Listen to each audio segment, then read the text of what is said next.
pleno feriadão bomba do Alexandre de Moraes e Nicolas Ferreira em desespero. Olha só. Primeiro vamos falar aí do Nicolas Ferreira. O Nicolas Ferreira tá no Japão e lá do Japão ele tá votando na Câmara dos Deputados porque o Hugo Mota... Primeiro o Arthur Lira tomou uma decisão e depois o Hugo Mota. A decisão do Arthur Lira é que deputados podem votar à distância. Ok, isso é de um precedente que teve na pandemia, os deputados votavam à distância, tem a tecnologia, ok. E o Hugo Mota fez aí um projeto que é o Projeto Eduardo Bolsonaro, de que parlamentares não precisam mais ir presencialmente às sessões. O problema é que o Hugo Mota não consegue fazer com que ali a cassação por faltas deixe de ocorrer. Então o Eduardo Bolsonaro vai acabar cassado. Mas ele abriu ali uma brecha para o Eduardo Bolsonaro poder ser deputado à distância e algum deputado que queira, geralmente são os da extrema-direita, como a Carla Zambelli, possa, tô em outro país porque tenho medo do Alexandre, mas tô aqui sendo deputado e manter os benefícios. É isso que fez o Hugo Mota, tá? Isso aí faz 2 semanas sem alarde algum da imprensa. Então o Nicolas resolveu ir pro outro lado do mundo, pro Japão. Ok, o Nicolas tá lá, e lá do Japão, ele votou, entre outras coisas, para aumentar imposto e votou para aumentar o fundo partidário. Não só o Nicolas, Tabata Amaral, vários deputados aí que a imprensa adora, também votaram aí para aumentar o fundo partidário para 1 bilhão e 300 milhões de reais por mês. Eu, Thiago, não sou contra fundo partidário eleitoral. A esquerda, em geral, no mundo inteiro, é a favor que se tenha um fundo partidário eleitoral, e eu explico o motivo. O motivo é que, se os partidos políticos tiverem zero e os políticos tiverem zero para sua campanha, então só serão eleitas pessoas ricas, que são aqueles que têm dinheiro para campanha. Imagina você, com R$0, você vai conseguir fazer uma campanha e vai conseguir 100 mil votos com R$0? Dificilmente. Agora imagine um empresário corrupto, rico, milionário, que tá lá gastando milhões, aí ele conhece outros empresários que vão doar muito pra campanha dele, e aí são doações enormes, e aí esse cara com dinheiro pra ter gente na rua com a bandeira dele, com música, com um flyer, aparecendo na TV, esse cara vai se eleger. Então, tem o fundo partidário, só que chega um momento em que o fundo partidário se torna escandaloso, porque temos um Congresso Nacional e um mercado financeiro que patrocina uma imprensa suja e corrupta que exige que o governo corte gastos. Só que aí, se você está exigindo corte de gastos ao mesmo tempo tem um fundo partidário de mais de 1 bilhão por ano, aí tem coisa errada. Ainda mais se você lembrar que no Brasil a esmagadora maioria dos partidos tem donos que são corruptos, são bandidos, eles estão roubando essa grana. E é usado para eleger muitos corruptos desses partidos. São todos, Thiago? Não, mas a maioria dos partidos aí, você vê aí de direita, tem dono. Né, que o PT está tendo agora eleição para a presidência do PT. É eleição. Os petistas votam. Aí essa pessoa vai ter aí a verba e tal, e o PT tem tudo é democrático. Mas outros partidos, ó o PL, o Valdemar é dono, ó o Partido Progressista, o Ciro Nogueira é dono do partido. E isso em outros partidos também. Aí você vê, fica a coisa aí. E o Nicolas começou a ser exposto e começou a viralizar muito contra ele. Mesmo o algoritmo, principalmente do Instagram, sendo manipulado a favor do Nicolas, tem um tiro pela culatra que sai ali. A não ser que alguém lá dentro do Instagram façam, como fizeram no YouTube aqui faz o quê? 2 semanas, e aperte um botãozinho para que esse post não apareça para mais ninguém, ou essa conta não apareça para mais ninguém, assim como alguém apertou um botãozinho para que os posts do Nicolas apareçam para todo mundo, queira a pessoa ver ou não. Quando se coloca o algoritmo manipulado para o Nicolas, qualquer um que fale dele também acaba viralizando um pouco mais. Ainda mais porque quando ele aparece para todo mundo quer ver aí o contra-ataque contra ele. E aí começaram a expor os votos aí do Nicolas enquanto está no Japão. Ok, Nicolas ficou bravo. Nicolas, uma coisa a gente tem que saber, e tem que dar o braço a torcer, ele é bom de comunicação, ele se comunica bem.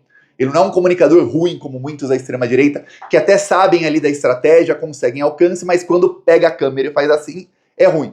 Isso é prática, tá? Se você plantou nisso e fala, eu não sei pegar a câmera e fazer isso. Pô, na primeira vez eu não sabia, nem na segunda, nem na 100ª eu sabia. Depois, você vai melhorando. O Nicolas já tem aí um bom tempo de experiência. Ele fez um vídeo de mais de 10 minutos tentando aí, falando que está sendo atacado e tudo mais, e que ele tem que se defender desses ataques e tentando desmentir. Aí você vai pegar aí, o Rogério Correia postou um resumo aí do vídeo do Nicolas. Eu vou responder alguns pontos sobre o Nicolas. Com vocês aqui um pouquinho do desespero. O que você faria se alguém todos os dias jogasse bosta em você? É isso mesmo, bosta. Você teria que se limpar, não é isso mesmo? Todos os dias. É tanta informação, é tanta coisa, que eles realmente estão acreditando. de que eu estaria no Japão gastando seu dinheiro e, ao mesmo tempo, votando no Brasil para poder aumentar imposto. Sim, de fato, eu estou aqui no Japão, mas com o meu dinheiro. O que eles vão tentar fazer, basicamente, é primo de Nicolas foi encontrado com maconha. Então, e daí o envolvimento que eles quiseram colocar foi, o Nicolas mandou emenda para a cidade. Eles fizeram o seguinte, tentaram atrelar a minha emenda, o fato do meu primo ser de lá, tem posts para poder divulgar no WhatsApp, no Twitter, como se eu tivesse votado contra. O Nicolas esqueceu aí de um fato importante. Ele mandou a emenda pro pai do primo traficante. O pai do primo traficante. O próprio Nicolas, nem vou mostrar aqui de novo, mas mostrei vídeos quando eu falei do assunto antes. O próprio Nicolas, em um podcast, ele acabou admitindo, ele acaba falando demais muitas vezes, que o tio dele e o pai dele, desde que eles são crianças, têm negócios com os traficantes para pregar na igreja evangélica deles lá em área do tráfico. E aí eu já falei aqui, você, plantonista brasileiro ou brasileira, tem alguns plantonistas que moram em outros países, mas quem mora no Brasil sabe muito bem. Ninguém entra na área que é dominada pelo tráfico, fazendo acordo com o tráfico, sem que o traficante ganhe algo em troca. Ninguém. Se o traficante deixou alguém entrar lá para pregação, e a pregação desses pastores, você sabe, e eu sei que eles querem oferta e dízimo. Se alguém deixou a igreja entrar lá, tem acordo. Tem acordo. Fim. E se eles fazem isso há décadas, desde que ele era criança, ele disse que ele era criança quando já tinham esse acordo. Ele tem aí 26, 27 anos de idade, quer dizer, já faz mais de 20 anos. Aí você vê, peraí. Aí o tio dele, que é o dono da igreja, que faz acordo com traficantes, tem um filho também traficante, que é preso. E o Nicolas manda a maioria das suas verbas para esse tio, pai do traficante. Isso ele não falou. Falar é que eu mandei para a cidade em que ele está. Pô, peraí. Uma coisa é você mandar a verba para uma cidade, e há traficantes nessa cidade. Pô, há traficantes em muitas cidades do Brasil. Mandar a verba para a cidade onde tem um traficante não é problema. Agora, mandou para o pai do traficante a verba. Aí, pô, para cima de um Moá? Não. Aí ele fala, eu tô aqui no Japão com o meu dinheiro e tudo mais, votando para aumentar impostos. Quando ele vota nas pautas bombas contra o governo Lula, essas pautas bombas vieram o quê? Aumento de impostos. É isso que gera. Inclusive a do fundo eleitoral aí. Aí o Nicolas segue aí, falando. Vamos lá. Impostos de alimentos básicos. Votei a favor da taxação das buzinas. Votei contra zerar imposto de renda até 5 mil. Tudo verdade. Votei a favor de aumento de energia e votei contra o PL das fake news. Vocês estão, por exemplo, de zerar impostos sobre os alimentos na cesta básica? Na verdade... Eu volto aqui.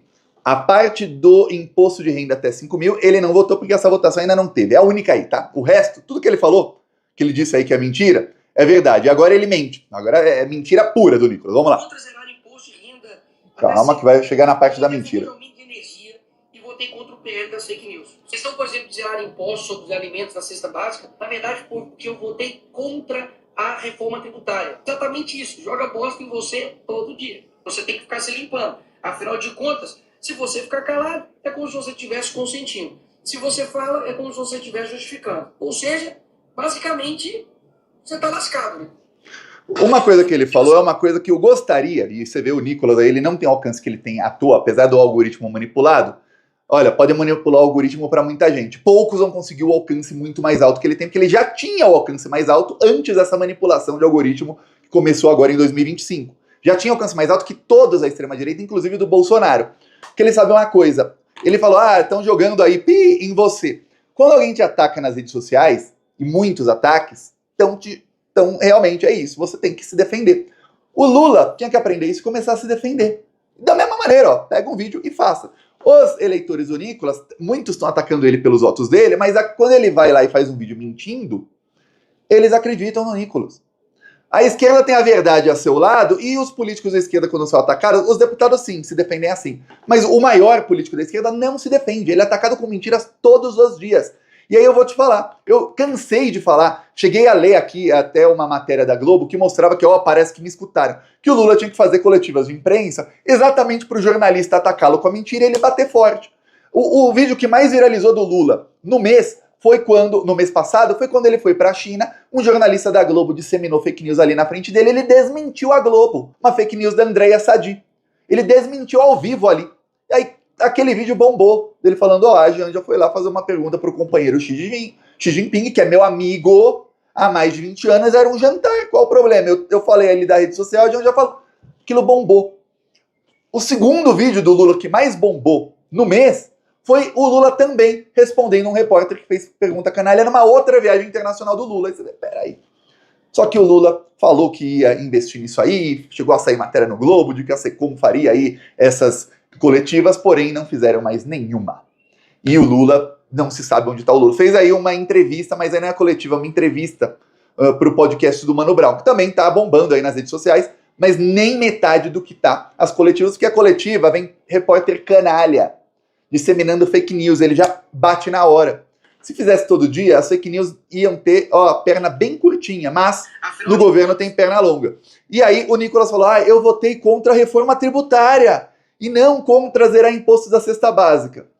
Vamos ao VAR. Não é reforma como um todo, não. Regras da reforma tributária, que a reforma tem várias regras. Projeto prevê unificação de tributos, isenção para itens da cesta básica, cashback para os mais pobres, quer dizer, quem é mais pobre ainda vai ter aí cashback, vai ter dinheiro extra e criação do imposto do pecado. Vamos lá, como votou cada deputado. Aí a Globo coloca aqui uma busca. Vamos colocar aqui ao vivo para você. Nicolas Ferreira, PL Minas Gerais. Não. Opa! Mas o Nicolas não acabou de falar que era mentira? Eu peço a sua inscrição no canal. Seguimos aqui na luta. Falou!